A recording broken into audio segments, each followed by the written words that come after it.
God of War. Pain. Moving into a Medusa's Gaze puzzle room with a couple of the Grunt Minotaurs. We're going to do the usual setup. We're going to bait the attack. We're going to launch it with Ascension. And then we're going to jump and do the grab in the air, which repeatedly spikes them into their demise. And I'm killing the first two guys to show you that, you know, if it was just Minotaurs in this room, I'd kill them. But this is another spawn where they want you to do something using magic. If you don't know the restrictions on pain, they will be in the description. But one of them is that you can't use magic, and magic is so strong in this game, it's kind of insane. You know, when you think about how tedious the Cyclopses are, when you think about how dangerous the Cerberus breeder is, and then you realize that Medusa's Gaze can shut it all down almost immediately. But we have a couple of archers coming up here with a Gorgon. And this is a particularly awkward fight to do no damage, because if you try to kind of freestyle around and do some cool stuff, you're going to end up getting shot. There are silver linings though, as is often the case, and just then you saw it. That archer over there got turned to stone with me, and then his buddy ended up shooting him, and just then that archer just shot the Medusa, which I think is really funny. I love the level design here of the buildings that you can climb on and moving through the streets. This is easily my favourite part of the game because I just like the idea of getting on the houses and engaging with the more domestic side of Greece. Whereas you spend the rest of the game in the wilds, don't you, moving through temples, which is still awesome, and mountains and whatnot, but I like areas like this. You know, a lot of people get fatigued from it from things like, you know, the sandbox GTAs and whatnot, but I just have a big love for urban environments. But be careful on this corner as well. There's an archer over there that loves to shoot you through the geometry, it feels like. The camera is hiding him, and he gets in some serious cheeky shots, and the checkpoint here is not that generous. You have to do way more than I would like, personally. But none of it is too crazy. It's just a couple of archers ruining everything, and then a couple of the grunts turning up, and then the Gorgon. You can use that Gorgon to freeze the grunts if you want to, but you can also use the archers to hurt them as well with collision, which is kind of what I'm going to do here. And the established strategy for archers is the same, guys. If you go up to them and attack them once, it will interrupt their charge, and then you can throw them for free and do as much damage as you need. But now that we've got rid of the Gorgon, we're going to go in and start launching the Minotaur. Be really careful coming down. Whenever you recover from the sky here and there's another Minotaur around, they love to start to meter you with one of their attacks. So always block when you recover and get away from that. And then we're moving into a situation where blocking's not going to help you, which is, of course, the introduction to the Cyclops. And the Cyclopses in this game, I really don't like them. I think they're kind of frustrating. Later on, when we get access to Blade of Artemis, it is much more fun to fight Cyclopses because you can use the invincibility on swapping weapons. And I believe that that's not against the rules of Pain, because you never technically attack with that weapon, you just use its ability to make you safe. And it lets you essentially parry your way through moves, and it's a super cool mechanic, which I really enjoy using. And I'm not going to use it too much because I didn't want it to just be like, you know, Chris uses the wrong weapon on a Pain run, but I wanted to show you that you can use it and it can make some stuff really cool. But the Cyclops in this game, he has this jawbone, this mandible, and when he runs towards you, he does this big overhand slam like that, and it extends his range by about twice as much as it probably should. He has a lot of momentum catching you moving that way, and his hitboxes are rather generous. When you combine this with the fact that this room has these enemies running around it, it turns it into a bit of a nightmare because they will steal your lock-on for some reason, and I don't know why. This fight would be perfect if these people were only in the second phase and you could use them for collision to throw them at the boss like the Cerberus pups or something.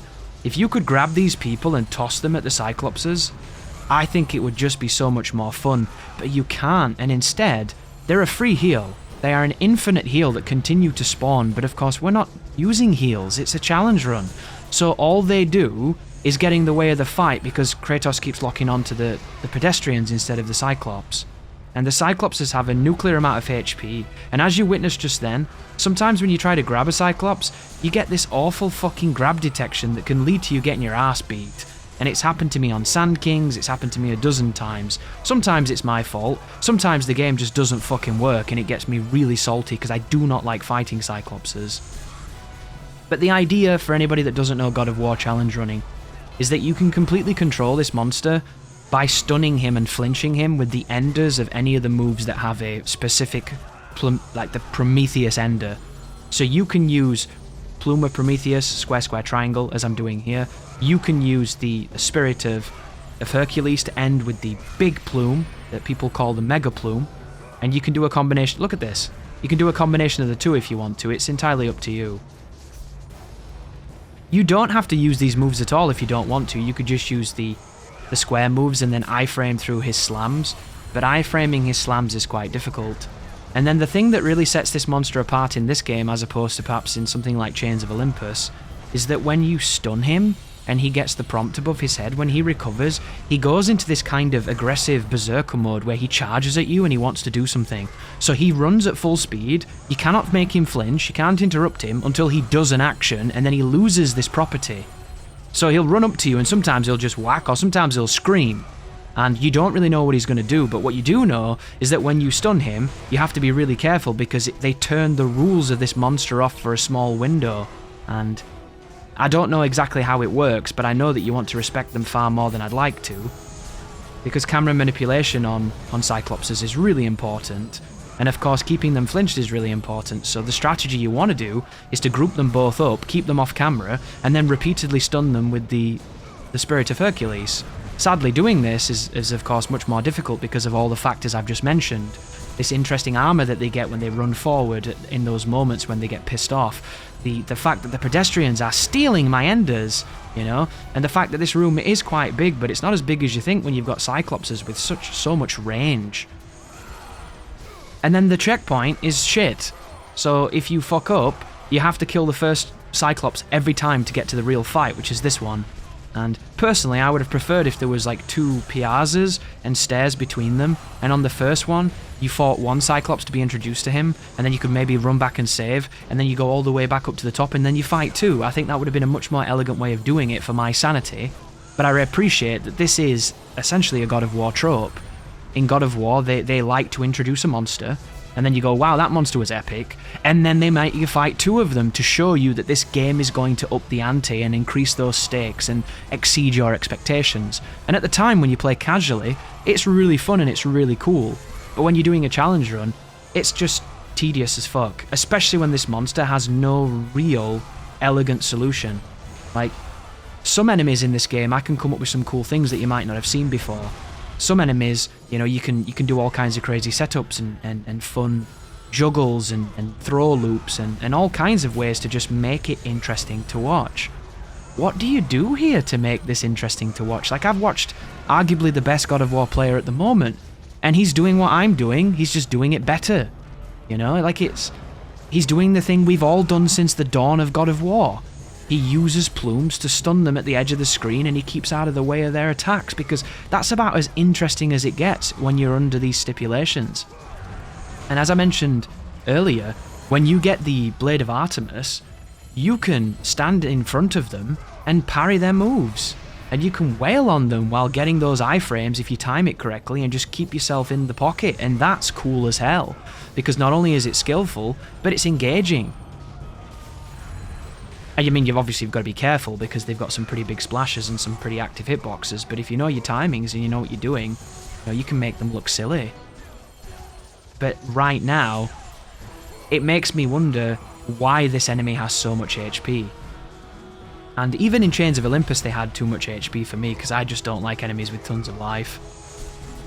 And there's plenty of ways I think that you can remedy it by design, but I think in God of War 2, you'll have to correct me if I'm wrong here, because it's been a long time since I played God of War 2, but it is my favourite and it's the one I love the most.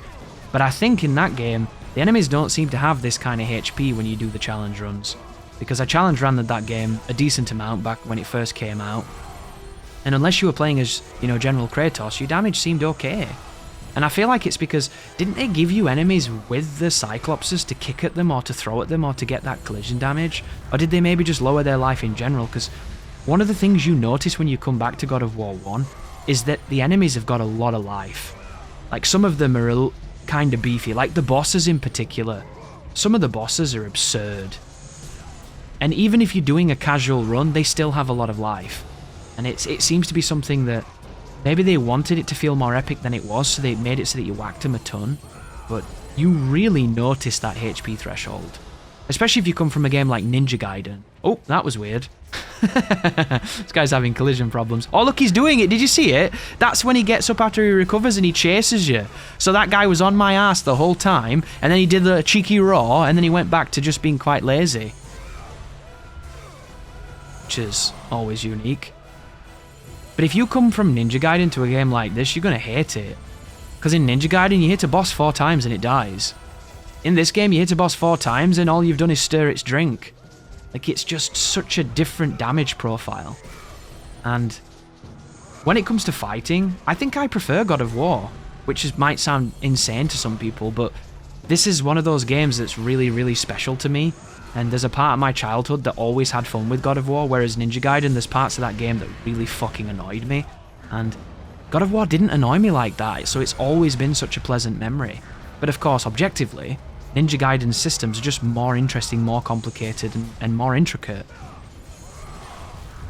But the damage, I wish I could give a little of that Ninja Gaiden to God of War, because there's just something so good about destroying bosses. And in this game, you destroy everything else, don't you? Every other enemy in this game, you grab them, you tear their arms off, you tear their heads off, you do all the fun things. And then you come to the Cyclops and it's just like, it's almost a different gaming experience. It's a different gameplay loop. Here's this monster that just has way too much health. And the comments on the Chains of Olympus videos I thought were interesting when they talked about how, oh, Persephone's not too bad when you're on a normal build, but like, I would argue that she still is, you know? Like, do you really want to hit a boss that's got 3 fucking moves for 3 minutes? Because I don't. Like, that just doesn't make sense to me, you know? I think that if your boss lasts longer than a minute when a player who knows what they're doing is beating on them the whole time, something's gone wrong there in the design schedule. Like, we need to go in and look at what's happening. Because the better you are at a game, the quicker you can dominate a boss. And just looking at this game, you can even see it in this game, and admittedly it is a bug, because it's not intentional. But the Hydra fight, when they use that awesome, really difficult skip where you can immediately drag him down again, like, that's not intentional, but it speeds the fight up, and a good player can speed up the fight, yeah. When you look at something like the Minotaur, Pandora's Guardian, that monster, you can do things with the log that are really interesting, that speed that fight up, and that's cool because a good player can do that. You can't do anything on Persephone. Like, she literally just exists to be beaten up for 15 minutes or however well optimized some of those players have managed to get it to. Like, that to me is... And I can appreciate, you know, some people think it might be an endurance test, because one of the things you'll see a lot with God of War, especially if you're new, is the idea of endurance moment.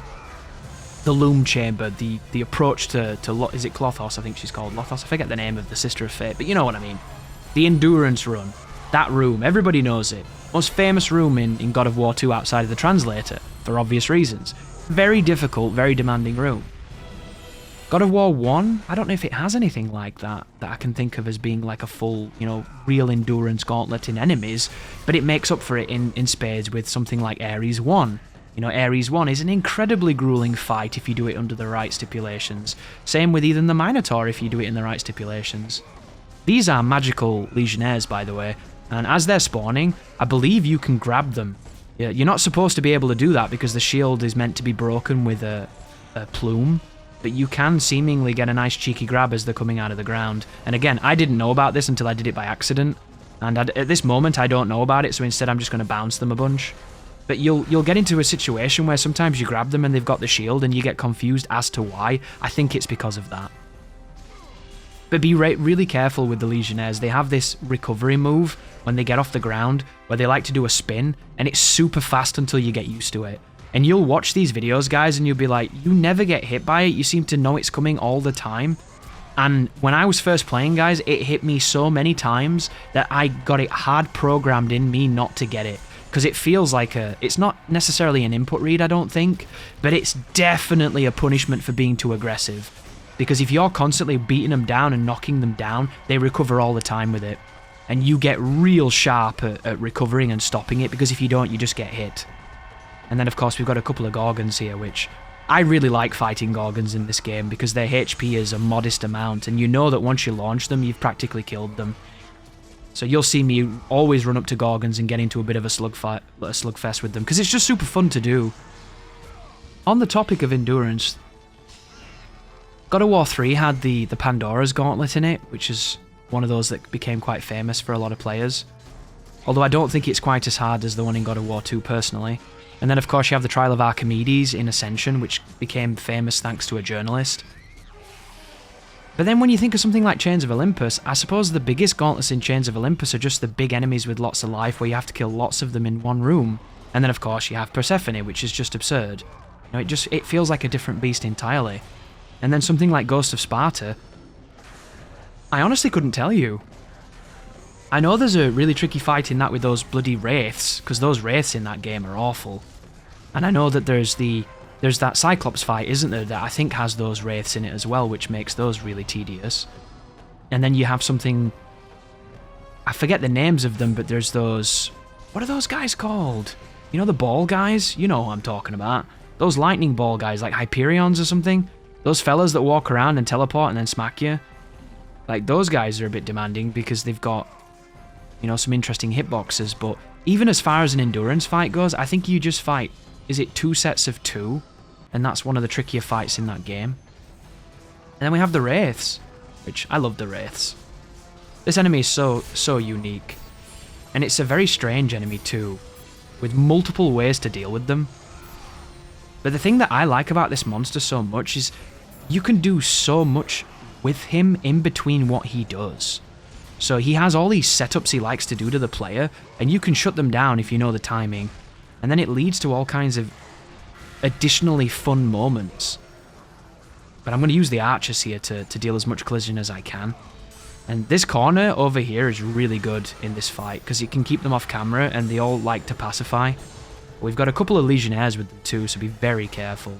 There's the Orion's Harpoon for the collision. More harpooning. I believe though that the Wraiths have less collision damage when you use those guys. Just something I didn't know until I watched Zim's run. There's a couple of stats like that. I had no idea about like the diminished damage on that stuff until those people data mined it. I think that stuff's really cool and fascinating. But is this a room where you can go to the bottom of it and throw people out of it? I can't remember. Because there's a room like that where you can just out of bounds everybody.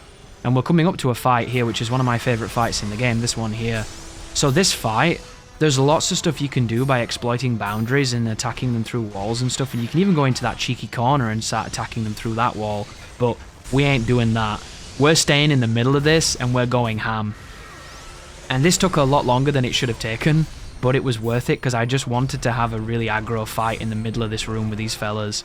And of course the Wraiths make this really, really annoying because you can't block the Cyclops and you need to block the Wraiths, so it puts you into a really awkward situation. And my strategy was I wanted to put the Wraiths on one side of the Cyclops and I wanted to be on the other side of him, and I wanted to try and do harpoons and hit him with them.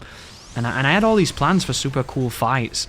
And on some of the outtakes, I got some cool fights, but the one that when I finally won, it didn't quite have as much as that as I was hoping it was going to have. But anybody that's come in this room and tried to do this fight with everybody having a go at you, everybody knows it's a tricky room, this one. It's so easy to get hit. There's so much going on. I love that execution as well, where he rips the arm off and cuts their own head off with their own arm. It's just so clever. It's so simple, but really brutal. And then again, this is kind of what I wanted to do here, guys. I wanted to be moving around him and then using the harpoon on him like that. And then just kind of keeping the Wraith bouncing and seeing if it would be effective. And be very careful on these, because one of the times I did this room, I fucked up the final input. I don't even know how I did it. I wasn't nervous, I wasn't panicking, I was paying attention, but I did it. And it's pretty bad. But here comes the second guy. I really like this Cyclops, dude. It's funny, isn't it? I've spent the first half talking mad shit about that other Cyclopses, whereas these guys, they're just so cool. And I do think that they need something to get you off them when you move around them like this. They could have done with maybe a move where they could spin around, but you can fix this monster quite easily with a nice fair telegraph to get you from behind them. And he's still a really interesting boss. I say boss, he's technically just a bigger enemy, isn't he? He's just an interesting guy. I love the idea of moving around his hits. I just wish he had maybe a multi-hitting move that caught you off guard, and that would make him such a well-rounded enemy with lots of versatility. And full disclosure, guys, that transition during this execution was because the footage you just watched was the fight where I dropped the execution, but I liked the fight more than the one where I actually did it. So at the end of this video, I've left the proper fight where I do start to finish and I get the execution correct, but the one you just witnessed did technically end in me getting hurt from messing up the QTE. But in my book, obviously this is my run, it's quite relaxed, I'm making my own rules. I don't think if you fail to the QTE, that to me isn't a failure of the fight, because I've already won, you know? I won the fight on the fight's grounds, I just fucked up the minigame.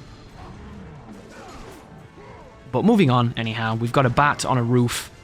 I don't know if it's like a child harpy or whatever it is. They're just standard harpies, aren't they? Harpies with some minotaurs. I don't know if the minotaur with the axe is the grunt and the one with the hammer is an elite minotaur. I need to check that. So I just checked it, and apparently they are minotaur hammer grunts. So they are slightly different. Of course, they have hammers, which is good to know. But go forth and execute, as the mighty Kratos should, and indeed does. Just be careful of the flyers. The flyers always make things interesting. I suppose we should talk about that Minotaur push. That Minotaur push is a really interesting move. It doesn't visually do damage to your bar, but it does cause blood. And I'm really confused about that, because it looks like damage. But that knockdown move that happens to Kratos is what happens when he gets his guard broken. In some of the other games, I believe, because he goes down onto his knee, and it's to tell you that this is a state you don't want to be in. But I just don't understand why there's blood attached to it. Because why not just make it do damage? I feel like if it was going to do damage, it probably should have. But it doesn't seem like it does. And later on, you get pretty good at seeing that move before it comes out, and you can just parry it. But most of the Minotaurs don't live long enough to be a problem, especially if you're near a good edge. Later on, there are some really devious versions of that creature where you have to do all kinds of shenanigans to launch them unless you have some quick routes to it, which generally involves pressing square and triangle at certain moments and then reacting to it and then just slamming them into the ground with Orions. But they really do get very stubborn. Like the early Minotaurs you might think are a bit of a troll and a bit of a nuisance when you're trying to pop them up, but later on in the game, on God mode, they start to really take liberties with just not wanting to cooperate at all. And it's interesting, I'd love to know the programming behind it. But the truth is, if I did, I probably wouldn't understand it. Because I've looked at those statistics that are over on that forum, I've looked at the things about the enemies, and, you know, to some people it looks really obvious, but to me, some of it's just like, Jesus, how do these people figure this stuff out?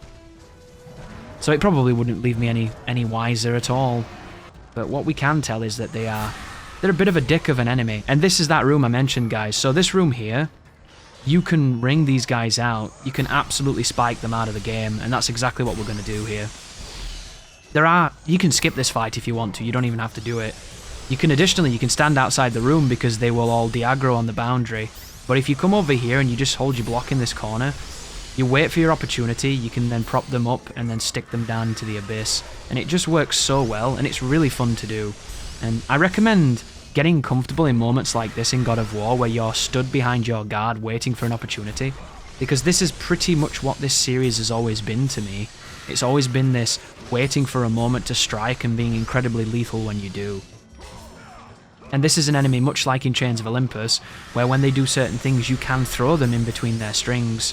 So when the Wraith comes out of the ground and hits you going up, you can grab him. You don't have to wait for him to come down, block him, and then grab him. You can just straight up grab his ass and shut him down. And you'll see me do some of that later on, but right now I'd not realised you could do it. Like, the amount of things you can do in the game if you're brave enough and you react quick enough is really cool. And it's stuff like that that excites me, figuring out new ways to approach old problems and fixing them with new strategies. And then we have this moment here where, again, you can skip this fight pretty much. You can also trap them in and then splash damage them through the catapult, or you can stand in the middle of them and throw them into each other and, you know, try to have some shenanigans like we're doing right now. Look how powerful this throw is. Like, this is the type of stuff where you just don't realise until you come back with more mature eyes and a better brain just how nuts throwing enemies was in this game. And I always thought of, you know, throwers being really strong in God of War. It's pretty much how you win. But I did not realise how powerful that kind of lasso whip of the enemy into everybody else was. Because it destroys them. It really does. And it kind of makes me wish that the boss fights had been about, you know, dodging the boss, getting out of whatever the boss is doing a couple of hits, and then he throws down a couple of these guys, and then you stun these guys and throw them into the boss, and it does massive chunks.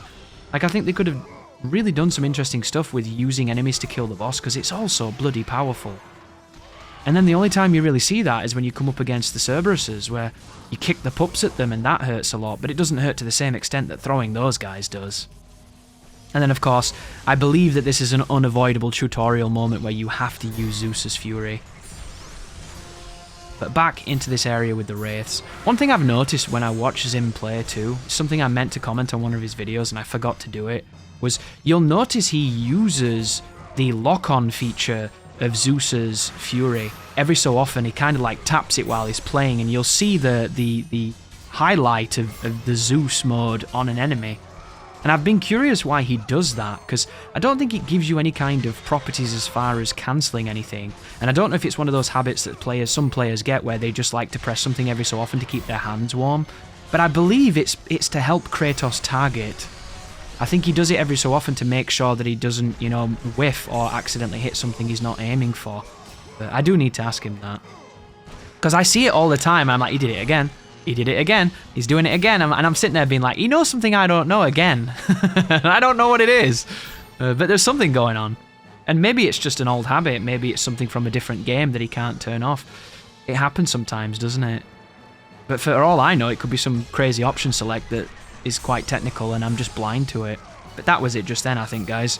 Catching him as he comes out of the ground and then just absolutely shitting on him.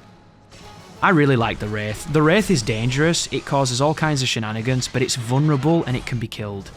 And that's why I think that Ghost of Sparta fucked them up. They turned them into this really annoying enemy that does nothing but like hit stun you into oblivion and then jump at you and grab you, and the grab does damage. It just kind of goes against the whole ethos of how they've been designed.